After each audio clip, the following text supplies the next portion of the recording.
আপনারাও ভাববেন আমি যে ঠিক বলছি না বেঠিক বলছি, আপনাদের বিবেকের দ্বারায় এবং গুরু কৃপায় আপনারাও যেটা বুঝেছেন আস্তে তার দ্বারাই কষ্টি পাথরে ঘষে নেবেন।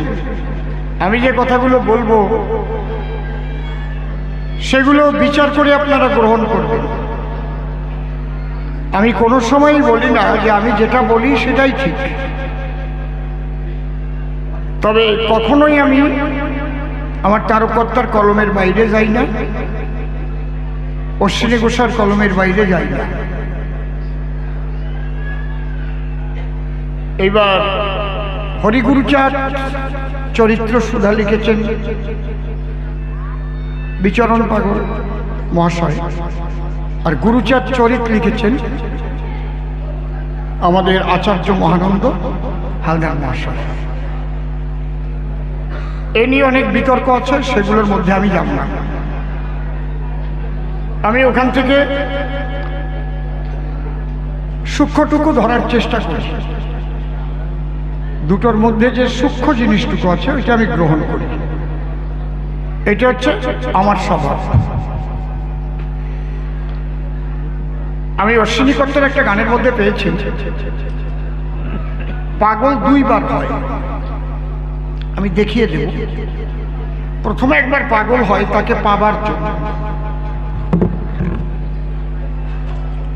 যে কোনো আকাঙ্ক্ষিত জনকে পাবার জন্য উদগ্র আগ্রহ নিয়ে যখন মানুষ ছুটে চলে তখন সে পাগল হয়। এই পাগল দুই রকমের, একটা সকাম পাগল, একটা নিষ্কাম পাগল। সকাম পাগল হচ্ছে জাগতিক কামনা বাসনা পূর্ণ করবার জন্য। দেখা গেছে সকাম থেকেও মানুষ নিষ্কামের ঘরে পরে পৌঁছে গেছে, এরকম হয়েছে। যেমন লাইলা মজনু, লাইলার জন্য মজনু পাগল হয়ে গেছিল, তাই না? এই যে প্রেমটা, এটা অমর হয়ে আছে। বিল্লমঙ্গল চিন্তামণি, চণ্ডীদাস রজকিনী, আমরা যে বলি, মানে কতটা পাগল হলে মরা মানুষকে ভেলা ভেবে তার উপর দিয়ে নদী পার হয়ে গিয়ে সাপকে দড়ি ভেবে, অজগর সাপ, তার লেজ বেয়ে প্রাচীর টপকে গেছে। পাগলটা বুঝতে পারছেন? নিষ্কাম পাগল হচ্ছে ঈশ্বরকে পাবার জন্য, ঈশ্বরের জন্য। সে কৃষ্ণ হতে পারে, রাম হতে পারে, হরিচাঁদ হতে পারে। তাকে পাবার জন্য যদি কেউ পাগল হয়, আল্লাহকে পাবার জন্য পাগল হয়। যেমন ছিল মকরুম পাগল, ওরা বলে মকরুম ফেরেশতা। বুঝতে পারছেন কি বলছি? এখানে তাকে পাবার জন্য পাগল হয়। নদী যেমন সাগরকে পাবার জন্য পাগল হয়, ঘর বাড়ি ভাষায় দিয়ে চলে যায়, আমার সাগরের সঙ্গে মিলন হতে হবে। এই প্রথম পাগল হয় পাবার জন্যে, অনুরাগের ঘরে থেকে পাগল হয়ে ছোটে। আর যখন পেয়ে যায়, যেমন নদী সাগরে পৌঁছে গেলে তখন ঢেউয়ের দোলায় দুলতে থাকে, তখন আর বেছে বের করা যায় না নদীটাকে। বোঝা যাচ্ছে কি? এখানে আমার অশ্বিনী কর্তা কি লিখলেন?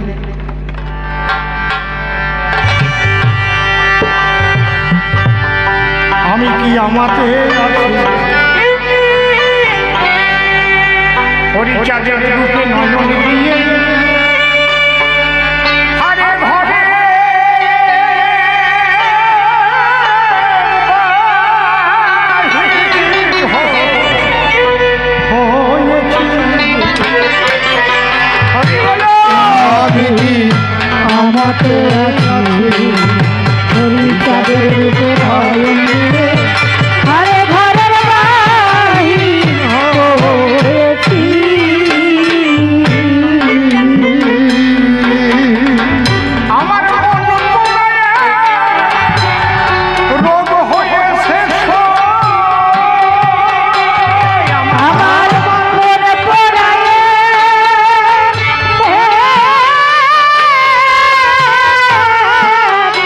রোগ হয়েছে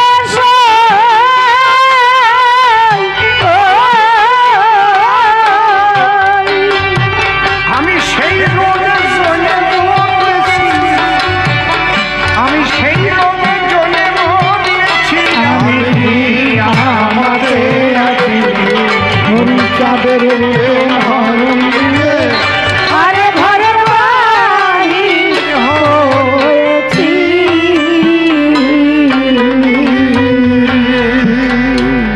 একটা বাচ্চা ছেলে মা কিংবা বাবা বা প্রিয়জন ঠাকুরমা ঠাকুর দাদা অনেকদিন দূরে গেলে দেখবেন একা একা খালি খালি কাঁদতেছে আর ডেকসি উঠে গেছে। কান্দিস কেন? কয় আমার পড়ান পড়তেছে। কাজ জন্য বাবার জন্য। তা তোমার কি বাবা হরিচন্দ্রের জন্যই ডেকসি উঠিছে একদিনও? জিজ্ঞেস করো নিজের কাছে, পড়ান পুড়িছে?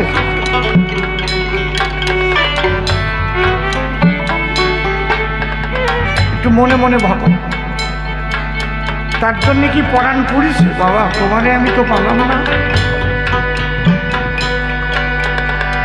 এই জায়গা অশ্বিনী কর্তা বলছে আমার মনে রোগ হয়েছে আমার মনে পড়ায়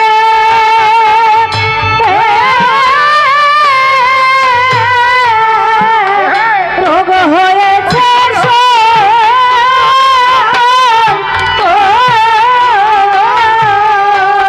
এই রোগের জন্য মরেছি। আমি সেই রোগের জন্য মরেছি। আমি আমাদের আছি হরিচাঁদের হরণ দিয়ে আরে ঘরের বাহির হয়েছি।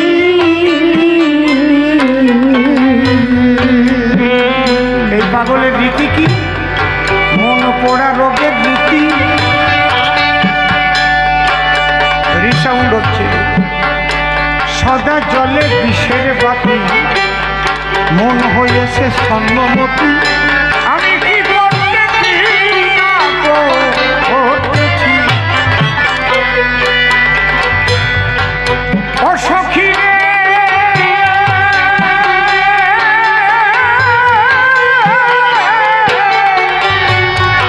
অনুপ্রাণ সজনী ও সখী। মন পোড়া রোগের রীতি,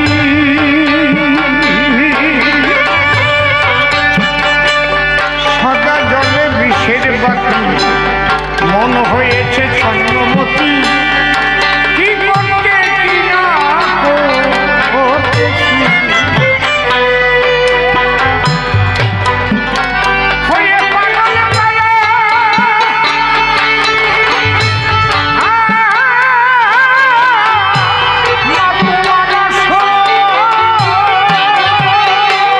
ওরে পাগল পারা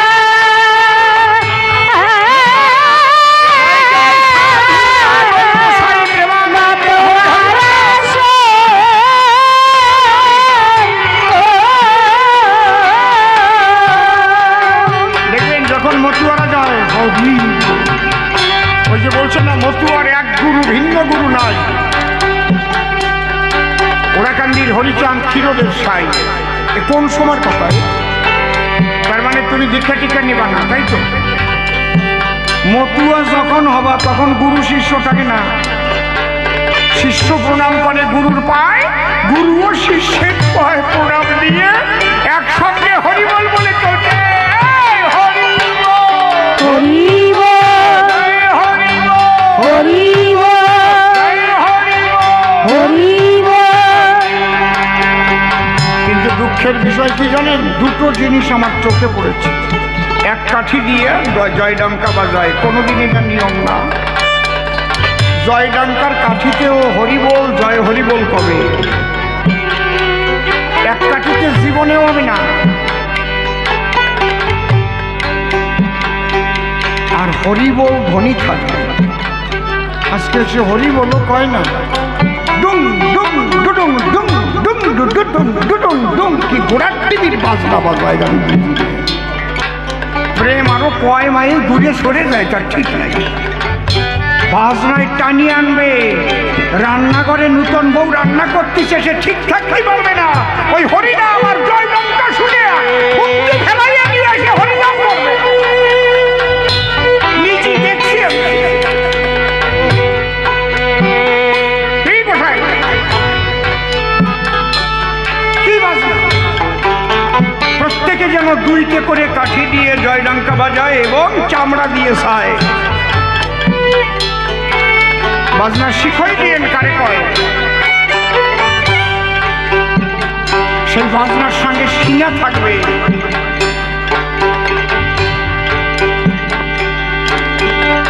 ওই যে দেখেছেন সুরেশ পাগল ছোট, ওই পাগল বাংলাদেশের থেকে হঠাৎ আমারে ফোন করেছে। আমার কয় আমার একটু উড়ো জাহাজে উঠতে ইচ্ছে করতেছে। কেউ তো আমার উড়ো জাহাজে উঠল না রে, একটু উঠবি তুই? উঠে কোন জায়গায় যাবো? 12তে আসবো। সঙ্গে সঙ্গে আমি টিকিট কাটিয়ে 15,000 টাকা দিয়ে, ওই সময় তো এমনি 5,000 টাকায় টিকিট পাওয়া যায়, 7,000-এও পাওয়া যায়। উনি আসতে চাই এমার্জেন্সি, সঙ্গে সঙ্গে গাড়ি পাঠিয়ে দিয়েছি, চলে আসছি। আমি গাড়ি নিয়ে এয়ারপোর্টে চলে গেছি। দেখেন নাই ফেসবুকে সেই আমি এয়ারপোর্টে গেছি, আপনার চোখে দেখেন নাই? আনতে গেছি।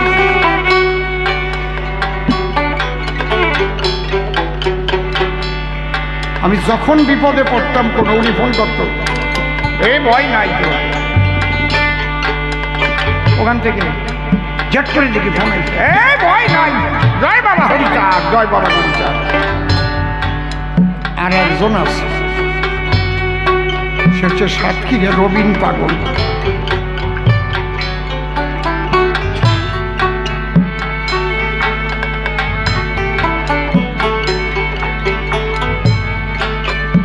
যে শ্রীহরিকে দর্শন করেছে, তাকে সেসব কথা বলবো না। ইনি কত বড় দূরদৃষ্টি সম্পন্ন পাগল, মনে হচ্ছে পাগল। আজ পর্যন্ত কেউ রামদাও নিয়ে বারণীতে গেছে? উনি কি দেখাই গেল? তোকে কিন্তু আর খালি হরি বলে কাজ হবে না রে। উনি নিজে রামদাও ধরে বারণীতে যাইয়ে অনেকে নিন্দা করেছে। উনি আবার কোন বলো রামদাও নিয়ে বারণীতে আইছে। তারপরেই উনি এই যে 5 তারিখের আগেই উনি উঠে গেল। উনি দেখলো আমি আর থাকবো না, ওকে যা দেখাই গেলাম, এছাড়া ওরা বাঁচতে পারবে না, অস্ত্র ওদের ধরতে হবে। ভাবেন কি, যেদিন উনি রামদাও নিয়ে গেছে সেদিনই বুঝেছি সামনে বড় কোনো ঘটনা আসতেছে, হিন্দুদের উপরে বিরাট অত্যাচার হবে। বুঝতে পারছেন? আজ পর্যন্ত আর কোনো পাগল কি রামদাও নিয়ে বারণীতে গেছে, মাতাম দিতে গেছে? দেখছেন নাকি? উনি গেছে। ওই দিনই আমি বুঝেছিলাম যে ঘটনা আসতেছে সামনে।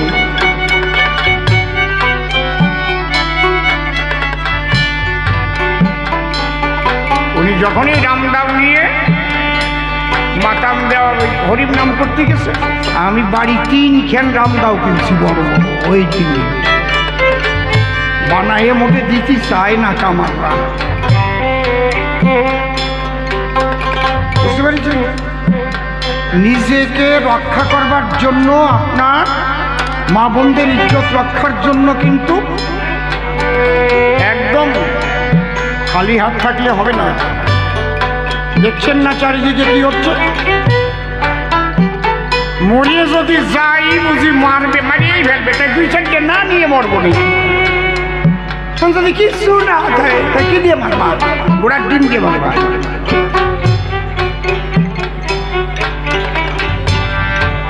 আমি হিংসা করতে শিখাচ্ছি না, কিন্তু আমার উপরে যদি কেউ হিংসা করতে আসে, আমি তোর প্রতিরোধ করার মতো ক্ষমতা রাখবো না নাকি? ওই সুরেশ পাগল সেই শিক্ষা দিয়েছে। প্রত্যেকটা চল দেখতে হয় সামনে। বাবা পাগলার দুইখানা সোর, তিনটে বন্ধু। তুমি এয়ার রাখছো কি জন্য? শালা বুঝতে পারবা আসতেছে দিন, বুঝতে পারবা আসতেছে দিন। এখন বুঝি যে এরা কত দূরদৃষ্টি সম্পন্ন মানুষ। এখন বুঝি। এই জন্যে তাহলে আমরা আজকে যে পাগল তত্ত্ব আলোচনা করছি,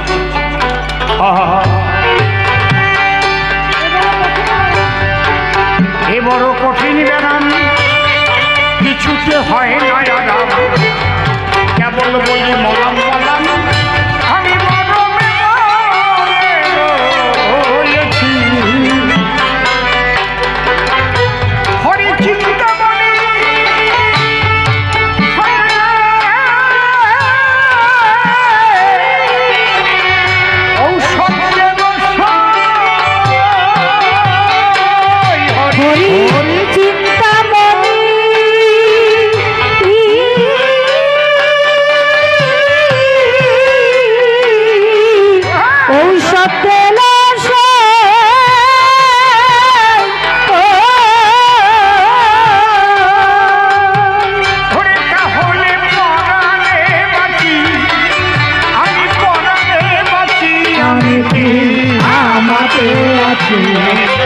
চাঁদের রূপে নয়ন দিয়ে আরে ঘরের বাহির হয়েছি।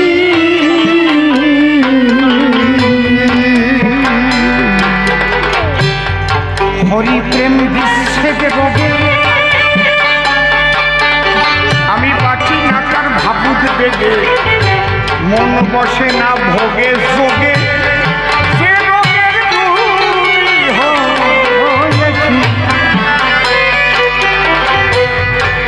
হরি প্রেম বিচ্ছেদে রোগে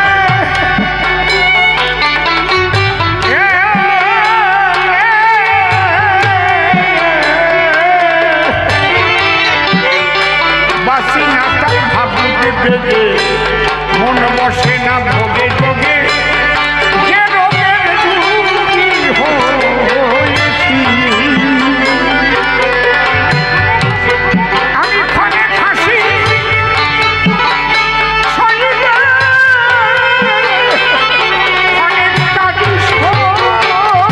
আমি ঘরে খাসি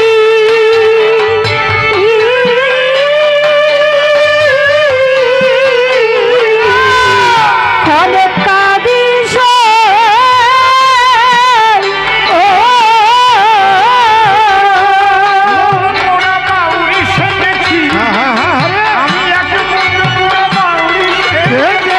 আমি কি আমাকে আছি হরিচাঁদের রূপে নয়ন দিয়ে আরে ঘরের বাহির হয়েছি।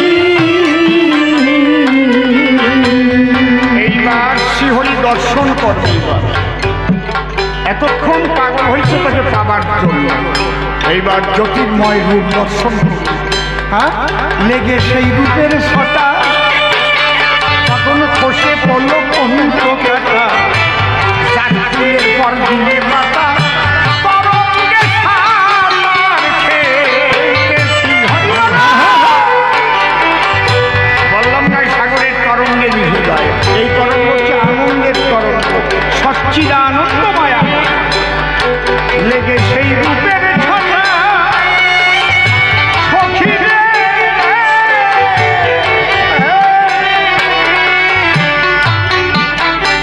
বসে পড়ল পঞ্চ পাতা, জাকুরের পরে দিয়ে পাতা তরঙ্গে সার খেলতেছি। এইভাবে যদি সবসময় থাকে গান গাওয়া যায় না। এইভাবে যে বিভাবিত থাকবে সে গান গাইতে পারবে না। ভাবটাকে সম্বরণ করে গান গাইতে।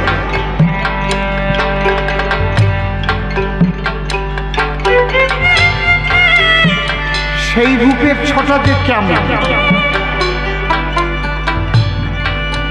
গুরু কৃপা না হলে কোনোদিন আপনি বুঝতে পারবেন না। একবার দীনবন্ধু ঠাকুর বাবা আমার ছোট্ট একটা ঘটনা শোনেন। এই দীনবন্ধু ঠাকুর ওনার ছিল দুরারোগ্য ব্যাধি।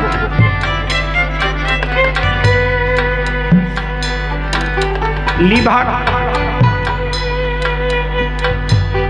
পিত্ত, বাঁচবে বলে কেউ বলে নাই এই অবস্থা। তখন আদিত্য বাসার নামে একজন, উনি দীনবন্ধু ঠাকুরের বাবাকে বললেন একটা কাজ করো, একজন মহামানব আছে হরি গোসাই নাম,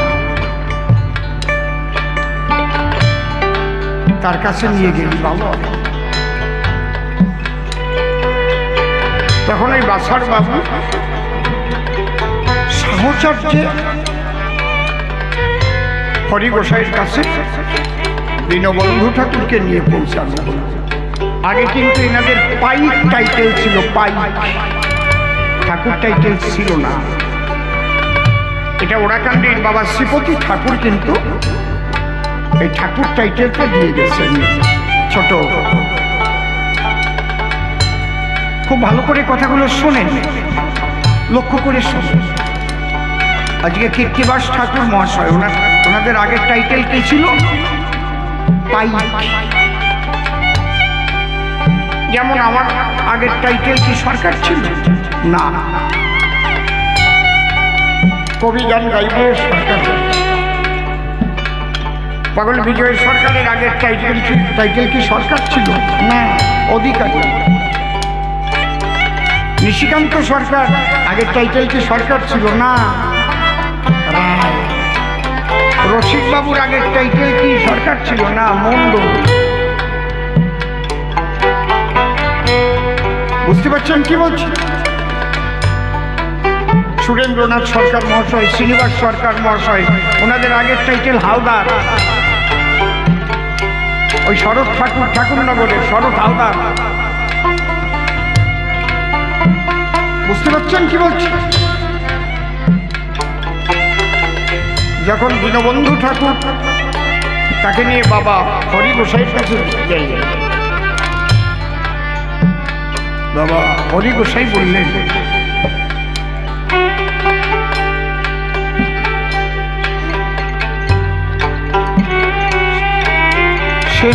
শেষ সময় তো নিয়ে আসছিস? বলে নিয়ে আসছি। ছেলে তো মরেই যাবে, বাঁচবে তো না, তোমার চরম তলে আশ্রয় দেয়। আগেকার মানুষগুলো না খুব সরল ছিল।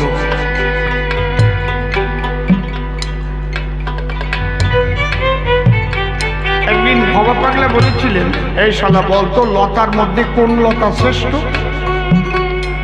আমি খুঁজে বেড়াচ্ছি কোন লতা।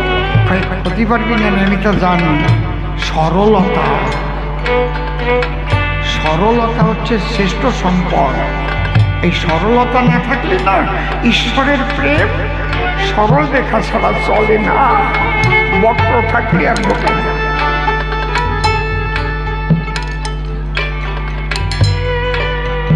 এই সরল মানুষগুলো ছিল আগে, এখন তো আমার মতো সরল নাই তো। সেই সরলতা আছে, কিডা কারে কাটিয়ে দেবে, কিডা বড় হবে, কারে ল্যাং মারবে, কোন গোসাইকে কোন গোসাই বদনাম হবে, ঠিক না? আগের মানুষগুলো খুব সরল ছিল। বললো মরে এই তো যাবে যখন, তুমি তোমার সরল জায়গা দাও বাবা। হরি গোসাই বললো জায়গা দিতে পারি, আমি যা কব তা শুনবেন? বাবা না শোনার, ছেলে তোমারে দিয়ে দিলাম।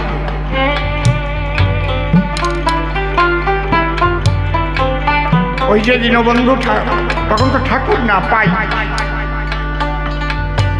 হরি গোসাইয়ের চরণে সমর্পণ করে দিল। ছোট আমরা মনে মনে ভাবি একেবারে সহজেই এক একজন মহামানব হয়ে যায় না। কি কষ্টটা করিয়েছে জানেন? বাদা বনে পাঠাইছে, বাদা বনে, যে জায়গা বাঘ, সেই 7 নম্বর রয়্যাল বেঙ্গল টাইগার।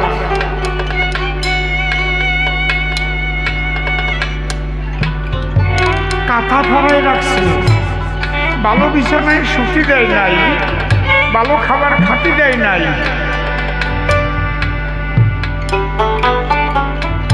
বাবা প্রমথরঞ্জন ঠাকুর যখন বিলেত থেকে অস্ট্রেলিয়া বাড়ি আসলো, ব্যারিস্টারি পাস করে, এই কথা কইছে, গুরুচাঁদ ঠাকুর বল, এ প্রমথ কি প্রত্যেকদিন রাত্রি যখন সবাই ঘুমাই পড়বে তুই একটা বস্তা নিয়ে মাঠে সটিয়ে ডালার মধ্যে 1 মাস শুয়ে থাকবি। দাদু এ কথা করছি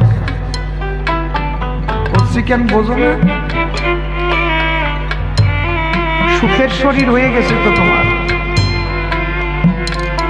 অনেক কষ্ট করতে হবে। এই বস্তা পাতে 1 মাস আবার বোর হতে হতে কেউ যেন না জানে। একজন ব্যারিস্টার মানুষ, তাকে ব্যারিস্টারি পাস করে আনছে, এমনি কি একটা করে হয়েছে নাকি? খালি কি ব্যারিস্টারি গুণ ছিল নাকি তার মধ্যে? সাধুত্বটা কি এমনি যাবে নাকি?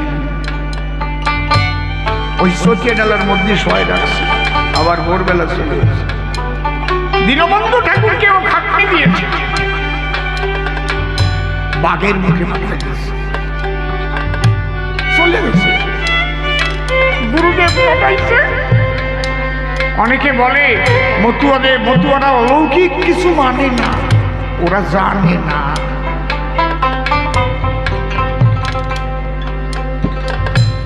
যদি বাবা হরিচাঁদ গুরুচাঁদের আদর্শের মধ্যে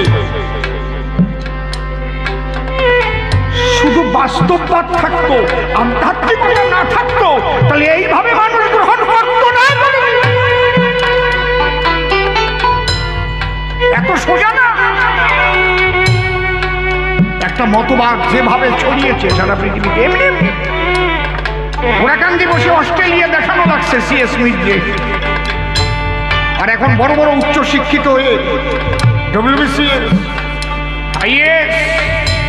না না না, হরিচাঁদ ঠাকুরের বাস্তববাদ বই দেখা আরম্ভ হয়ে গেছে। বাস্তববাদ অলৌকিক কিছু না।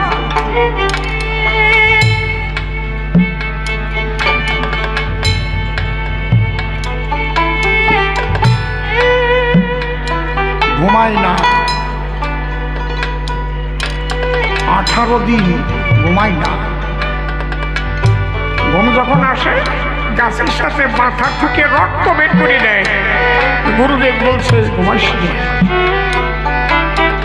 ওই ব্যথায় জাগিয়ে থাকে। কোনো মতে একটু ঝিম আসছে, ওই সময় বাঘ আইছে। বুঝতে পারছেন? আর এদিক হরি গোসাই উতলা হয়ে উঠেছে, উতলা হয়ে ঘর থেকে বের হয়ে গেছে। জয় বাবা হরিচাঁদ, জয় বাবা গুরুচাঁদ। নদীর কূলে গিয়ে ঘামেশানে আসছে। কি হয়েছে? আমার দিন আরে বাঘে খাতে আইছে, আমি বাবা গুরুচাঁদের দোকান। এদিক হরি গোসাই কোথায় আর দীনবন্ধু কোথায়? সেই বাঘ ঠেকায় হরি গোসাই। 12টা বছর এইভাবে কঠিন সাধনা করে তারপরে দীনবন্ধু ঠাকুর হয়েছিল। এমনি এমনি না, সিদ্ধ মহাপুরুষ হয়েছিল। এই দীনবন্ধু ঠাকুর মানুষের রোগ বেরিয়ে যেত, ওই একটু বটের জল দিত, সারিয়ে যেত। মা বাবা তোমরা কেউ কথা বলে না।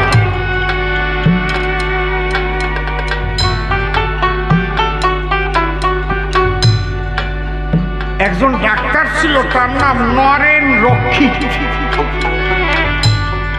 ও ডাক্তারি বন্ধ হওয়ার মতো অবস্থা হচ্ছে। সবাই ওই দীনবন্ধু ঠাকুরের কাছে যায়, ওই জায়গায় গটের জল খেয়ে ভালো এই যায়। উনি একটা দল বসালো যে এই দীনবন্ধু ঠাকুরকে খুন করে ফেলতে হবে, না তোমাকে ডাক্তারই চলতে হবে। বুঝেছেন ব্যাপারটা কি? তো একজন রুগী সাজিছে, আর একজন রুগীর গার্জিয়ান সাজিছে, আর একজন রামদাও নেছে, আর একজন বস্তা নেছে। ওনারে কাটিয়ে নদীর জলে বসাই গেল দীনবন্ধু ঠাকুর। কেন? ওনার জন্য রুগী হচ্ছে না। এগুলো জ্যান্ত ঘটনা। কিন্তু এই নরেন রক্ষিত নিজে বলিছে এই ঘটনা, যে কি করেছিল, কি করে ঠাকুরের ভক্ত তেঁতুলিয়া নদীর পাড়ে নিয়ে এসে ওপারে ভোলা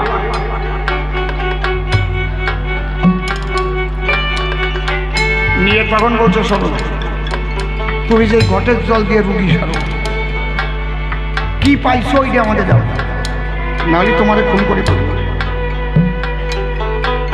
আমার তো কিছু নাই, আমি গুরুর বাক্য রক্ষা করে চলি। বাবা হরিচাঁদ, বাবা গুরুচাঁদ, জয় বাবা হরি বলি। আমার বল হরি বল, হরি বল।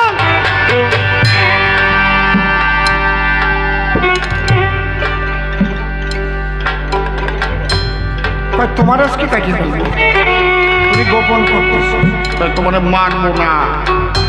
যদি এই নদীর ওপারে ওই যে জঙ্গল দেখা যায় ছোট, ওখান থেকে কেওড়ার ডাল এক্ষুনি আনিয়ে দিতে পারো। ওই ডাক্তার নরেন বলছে, তখন অঝরে উনি কান দিচ্ছে, হরি গোসাই হরি গোসাই বলে বাবা। বলছে আমরাও তখন দেখতে পেলাম কেমন একটা জ্যোতি যেন ওনার মধ্যে প্রবেশ করলো, ঝলক দিয়ে গেল যেমন বিদ্যুৎ চমকায়। উনি তখন জলে নামলো, নদীর জলে। কুমির বলে নামটি দেখলাম। 1 মিনিটের মধ্যে ওই কেওড়া গাছের ডাল লাগিয়ে, জামা কাপড় কিচ্ছু বেজে নাই, খরমের তলাটায় একটু জল, ডালটা দিল, এই নেই বাবা।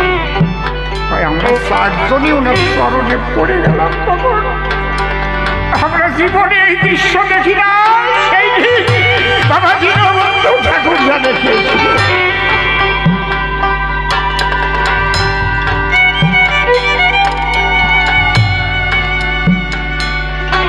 সেই জ্যোতির কথা আমার অশ্বিনী গোসাই বলছে, লেগে সেই রূপের ছটা বসে করলো চোপাটা, ফুলের পর ঘিরে বাটা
মহানন্দের সঙ্গ নিলে লেখা কেন বলতে বলতো তারক সঙ্গাই ডেকে বলে বলল হরি হরি বলিলে।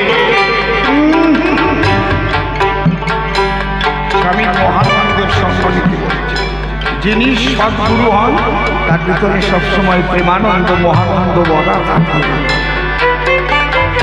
তারক সঙ্গাই ডেকে বলে স্বামী মহানন্দের সঙ্গ নিলে, তার এই দশা হয় কপালে সচক্ষে বলে।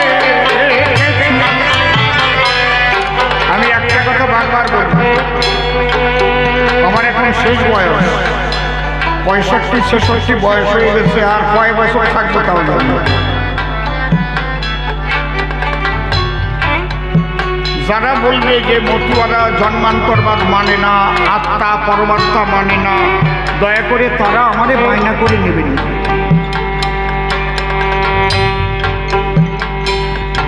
মতুয়াদের গুরু নাই,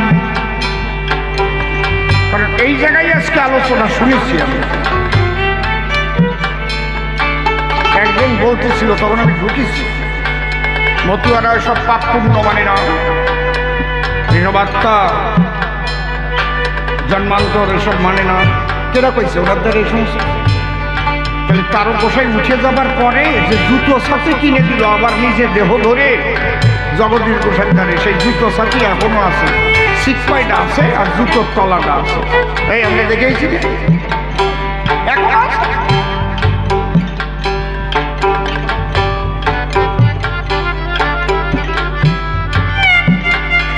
যখন গণেশ পাগল কেষ্ট খেবা দেহ রাখে বনহস সরকার মশার বাড়িতে, তখন জগদীশ গোসাই ছিল মাদারীপুর।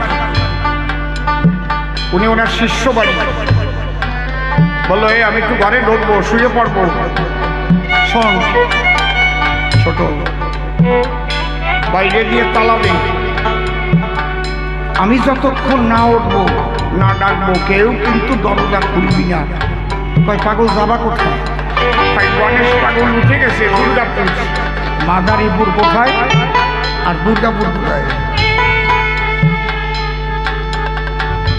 আমার জাতীয় সমাধি দিতে হবে। ওই ঘরে ঢুকে শুয়ে পড়লো, দেহ রাখে সূক্ষ্মতায় গিয়ে আবার দেহ ধারণ করে নিজে কোদাল দিয়ে সেই সমাধি খুলি, গণেশ পাগলের সমাধি দিয়ে ফিরে আসে দেহের মধ্যে ঢুকে ভোরবেলা। তখন দরজা ঠকঠকাচ্ছে, ওরা বসে রয়েছে, ঘুমাই নাই কেউ। দরজা খোলেই ডাক, বাইরে দিয়ে তালা দেওয়া, খুলে ওই খিদে লাগছে, পান্তা ভাত আছে।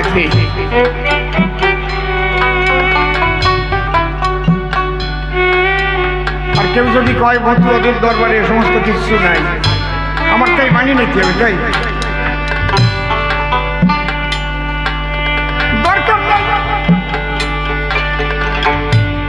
যারা ওই সব কথা মানিয়ে নাই তাকে যে কবি গান দেবা তোমরা।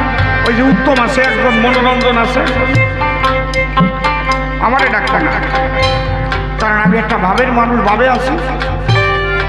বহু ভাবুক মানুষের সঙ্গ জীবনে পেয়েছি, সাধু সঙ্গ। কোনো কারণে কেউ আমার ভাব নষ্ট করতে পারবে না। আমি দেখেছি যে জিনিসটা, তুমি কি যে বুঝবা, নিজে দেখা জিনিস আমার তুমি ভুলোই দেবা, তাই ওই জায়গা আসো আগে। পাগল যে কেন হয় সে জায়গা কোনো ধর্ম নাই। আমি যে জায়গায় দেখে আইছি কোনো ধর্ম নাই, খালি জ্যোতির্ময় আনন্দের জগৎ আছে। কোনো হিন্দু মুসলমান খ্রিস্টান করতে এসব কিচ্ছু নাই রে, খালি আছে আনন্দের বাজার। গেছো সে জায়গা কোনো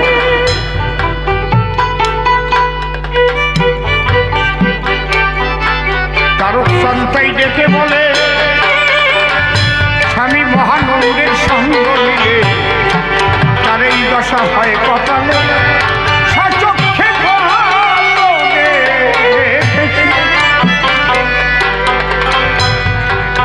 ওরে অশ্বিনী ওই রোদে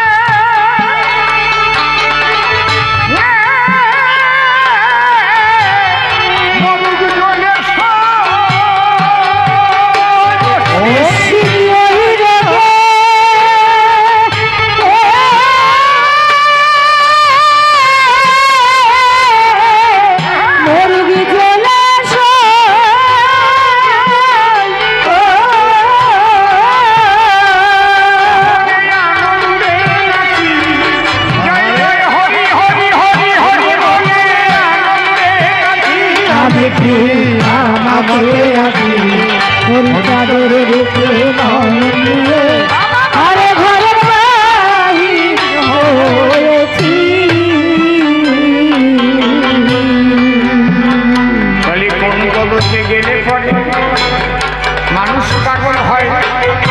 দুইবার পাগলের কথায় কহিলাম সবাই, গুরু চাচারে কেন বাবা বলে প্রশ্ন করল তারা।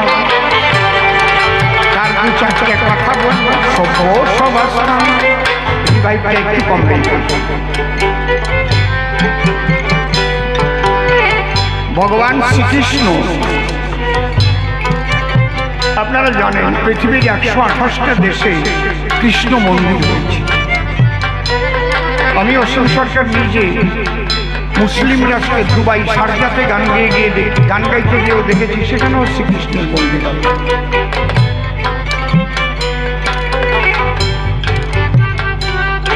তাহলে শ্রীকৃষ্ণকে বলছে ঈশ্বর পরমকৃষ্ণ সচ্চিদানন্দ বিগ্রহ অনাদিরাদি গোবিন্দ সর্বকারণে কারণ, মেনে নিলাম। কিন্তু যিনি অনাদিরাদি শ্রীকৃষ্ণ, ছোট শোনেন দিয়ে মন, তার আবার লেখাপড়ার তেমন হলো প্রয়োজন। তিনি লেখাপড়া শিখতে গেছেন শান্তিপুরে মণিপুরে।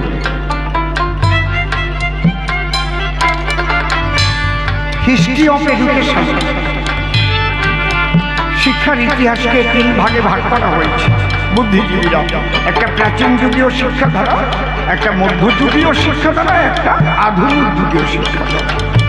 প্রাচীন যুগে লেখাপড়া শিখতে গুরুগৃহে যেতে হতো, মধ্যযুগে টোল ত্রিপাঠী তৈরি হয়েছে, আর আধুনিক যুগে এখন সরকারের হাতে শিক্ষা দায়িত্ব, সর্বশিক্ষা অভিযান, সরকারি স্কুল কলেজ, তার মধ্যে দিয়ে প্রাইভেট স্কুল কলেজ করে ব্যবসা চলছে, সেটা আলাদা। যার টাকা আছে সে ছেলে মেয়েকে ইংলিশ মিডিয়ামে পড়াচ্ছে। তাই কৃষ্ণ ভগবান হলেও লেখাপড়া শিখতে গেছে, মিথ্যা কথা নয়। বলছে রাধা কৃষ্ণ যুগল অঙ্গ শ্রী গৌরাঙ্গ হয়। রাধা অঙ্গ কৃষ্ণ অঙ্গ মিলে হয়েছে শ্রী গৌরাঙ্গ, জীবুদ্ধারীকে এলেন নদিয়ায়, মেনে নিলাম। তার আবার লেখাপড়া শেখার দরকার কি ছিল? বিজ্ঞানী পণ্ডিতের টোলে পড়তে গেল, পরে নিজের টোলও খুলেছিল। দুঃখের বিষয় কি, এই লেখাপড়া শেখার অধিকার ছিল না দলিত পতিত লাঞ্ছিত বঞ্চিত সমাজের মানুষের। ওই গুরুগৃহেও ছিল না, টোলেও ছিল। আমার শোনো, এখন সবার লেখাপড়া শেখার অধিকার আছে, কিন্তু আমি যদি এর কৌশলটা প্রকাশ করে দিই আপনাদের কাছে, আমার কপালে তাহলে আসবে। কিন্তু আমি বলবোই বলবো, তাতে আমার যে খারাপ পড়ুক।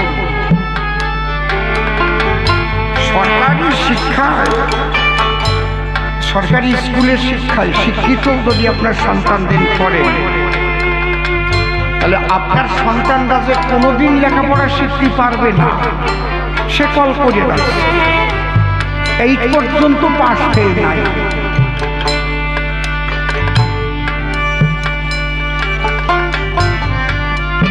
এরপরে মাধ্যমিক পর্যন্ত থাকবে না, একটা পরীক্ষা হবে হায়ার সেকেন্ডারি।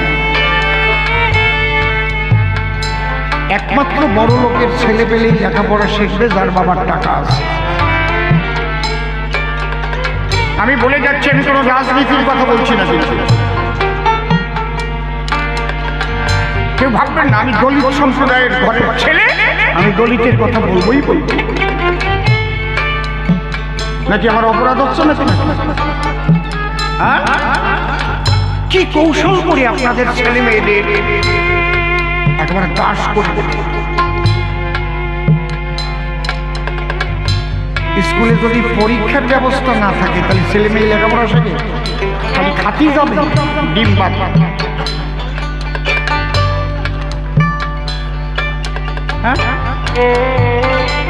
তাহলে কি হবে? আর উপায় কি? বেশি বেশি নম্বর দিয়ে দেওয়া। আমার বউ মাস্টার, কিছু পারে না, আমার কিছু করার উপায় নাই, এর দিতেই হবে পাস করার। আমি তো করতেছ, কিন্তু লিখতেই পারে না। চুপ করো, কিচ্ছু শিখে। তারপরে বয়স অনুপাতে ক্লাস নির্ধারণ করা আছে। ছোট ভাগে আমার দিক টাকা, আমার বাড়ি একটা মেয়ে কাজ করে, একেবারে অনাথ হয়ে আমার বাড়ি ওই ছেলেটারে নিয়ে আসলো, আর সে কান্দিয়ে পড়লো।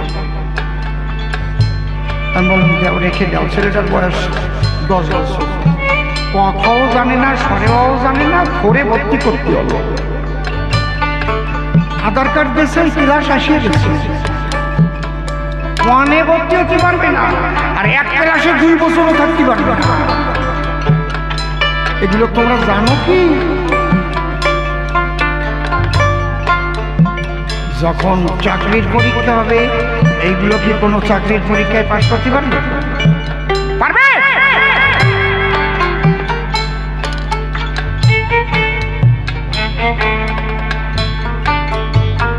কি মারাত্মক ভাবে কৌশল করা হয়েছে, কি মারাত্মক ভাবে। আর 20 বছর পরে এইভাবে 40 চাকরি করার মানুষ পাবে না। চাকরি করবে কিনা, পরীক্ষা দিয়ে তো বসতে পারবে না, ছাত্র ওই প্রশ্ন গোল গোল। এক শ্রেণীর মানুষ সমস্ত চাকরি বাকরি তারা করবে। তোমার ছেলে যদি না পারে, তাই সুইটেবল ক্যান্ডিডেট না পারি তা পারবে কি? অন ক্যামেরায় কথাগুলো বলছি, ভয় কিন্তু পাচ্ছি না। আমি কোনো দল বুঝি না, আমি বুঝি আমার দলিত সম্প্রদায়ের মানুষের সর্বনাশ হয়ে যাচ্ছে। যে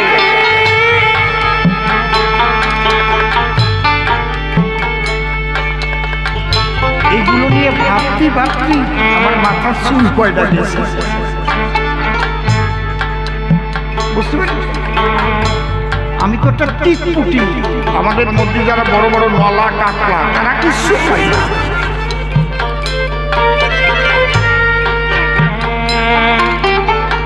তাহলে লেখাপড়ার কত প্রয়োজন।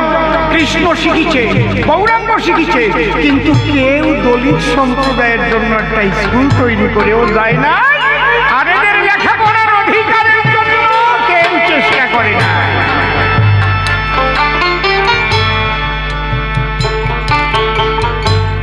বাবা হরিচাঁদ ঠাকুর হরি নামের দ্বারায় অন্তঃশুদ্ধি করালো।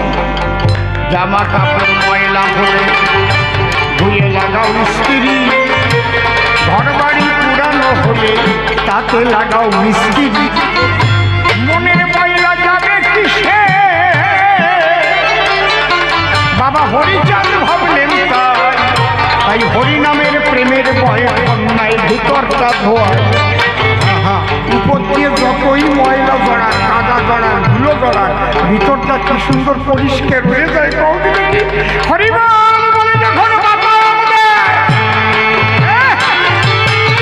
জলে ভাসে, ভিতরের ময়লা আবর্জনা সব টেনে বের করে নিয়ে আসে, কত সুন্দর লাগে ভিতরটা।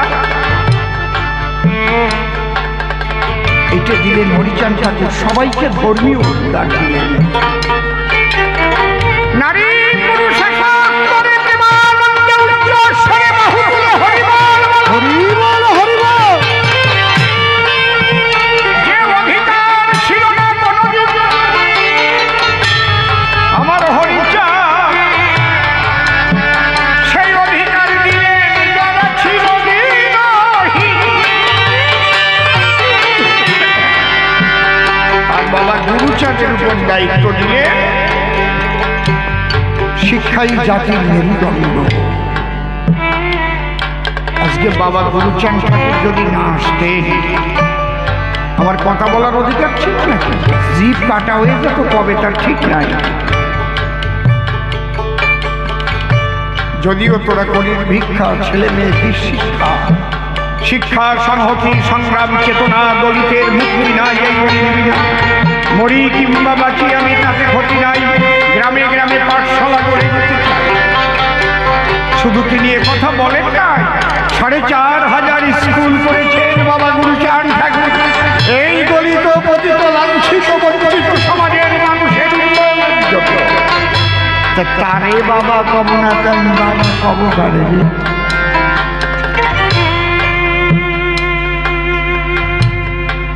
তুমি যদি দলিত ঘরের সন্তান হও, তুমি কি ভক্ত তো আমার দেখার দরকার নেই, কৃষ্ণ ভক্ত হও আর রাম ভক্ত হও, যদি বাবা হরিচাঁদ গুরুচাঁদকে সম্মান না করো, জানলো তোমার মতো বেঈমান আর একটাও।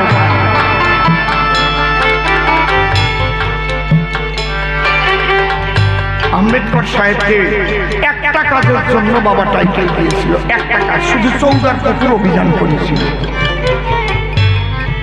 নাকি? ওই একটা কাজ, ওখানে চৌদার পুকুর অভিযান করেছিল, জলের অধিকার দিয়েছিল 10,000 মানুষ নিয়ে, তাতে তিনি বাবা হয়েছিলেন।